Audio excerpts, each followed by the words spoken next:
Welcome to Legacy IS Academy. Today I am going to discuss the topic hate speech. And first of all, we will try to understand the context of the article. Recently, we have seen two BJP spokesperson, Nupur Sharma and Naveen Jindal, have given criticisms regarding the sentiment of other religious group. Because of that reason, this article become important. So here, first of all, we will try to understand the context, and then we have to understand the relevance of the article. In GS paper 2, we have a topic: Indian Constitution, historical underpinning, evolution, features, amendment, significant provision, and the basic structure, under which we have fundamental right. Under fundamental right, we have Article 19, Clause 1, Subclause A, which talked about freedom of speech and expression. So here, one side we have freedom of speech and expression, other side we have hate speech. Both are contradictory. In the name of freedom of speech and expression, we do not have a right to defame the dignity or to defame to other religious groups.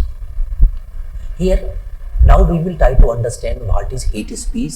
So section 295A defines and prescribes a punishment for deliberate and malicious act intended to outrage religious feeling of any class by insulting its religion or religious belief.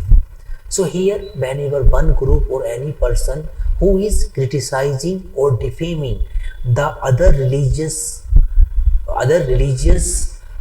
peoples or their sentiment, it becomes hate speech. In case where such speech is online, section 66A is dealing.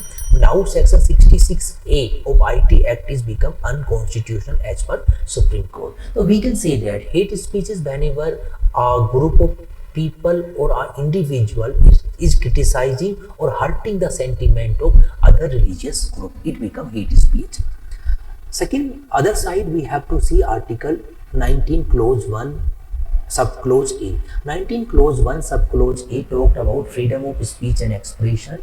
As I discussed earlier, in the name of freedom of speech and expression, we do not have a right to defame other, because it comes under reasonable restrictions. Here we have defamations or incitement to an offense. So whenever a person is speaking, it is criticizing or defaming other religious sentiment, then it comes under reasonable restrictions of Article 19, Clause 1 and Subclause A.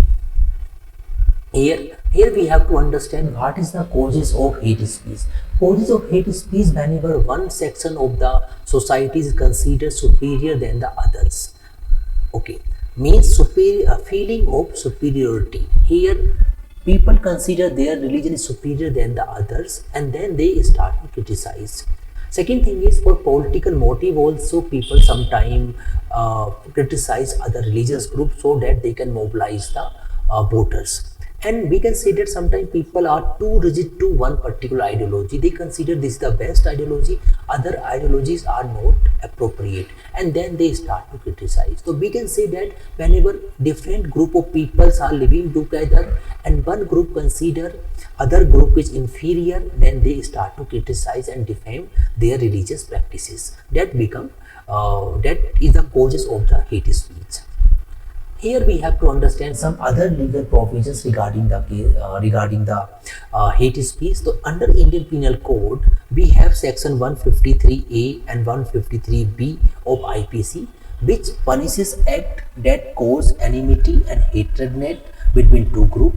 We have section 295, which already we have discussed, and we have section 505 and 505 clause 2 make publication and circulations of the content which may cause ill will or hatred between different groups as an offense. So we can say that all these offenses are not violations of Article 19, Clause 1, Subclause A, because 19, Clause 1, Subclause A is protecting freedom of speech and expression, but under it we have the reasonable restrictions, and to uphold these reasonable restrictions we have Indian Penal Code, and these are the provisions.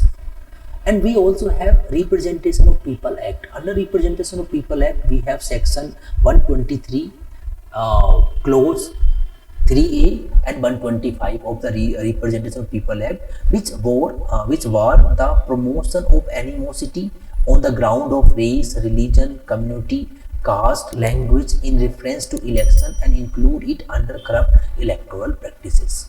So one side, as I told, we have freedom of speech and expression. In the name of freedom of speech and expression, we cannot criticize or we cannot defame the religious practices of other group. Now, Supreme Court clearly mentioned that every speech is not hate speech unless or until it is not creating violence in the society.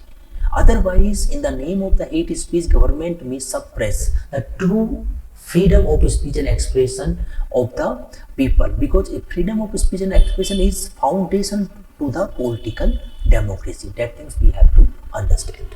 Now, what we have to do? Only solution is we have to spread the awareness among the people. People have to understand this, how they have respect toward their own religion, how they have respect toward their own religion, same way they have to give respect to the other religion also. Ensure accountability. Here people have to take the accountability what they are telling.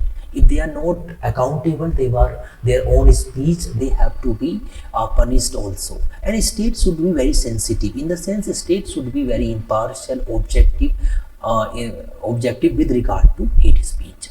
So this is all about the hate speech. We will try to understand. In this article we try to understood like what is hate speech, what are the causes of the hate speech, what is the opinion of the Supreme Court, what are the legal provision regarding the hate speech, and how we can address it.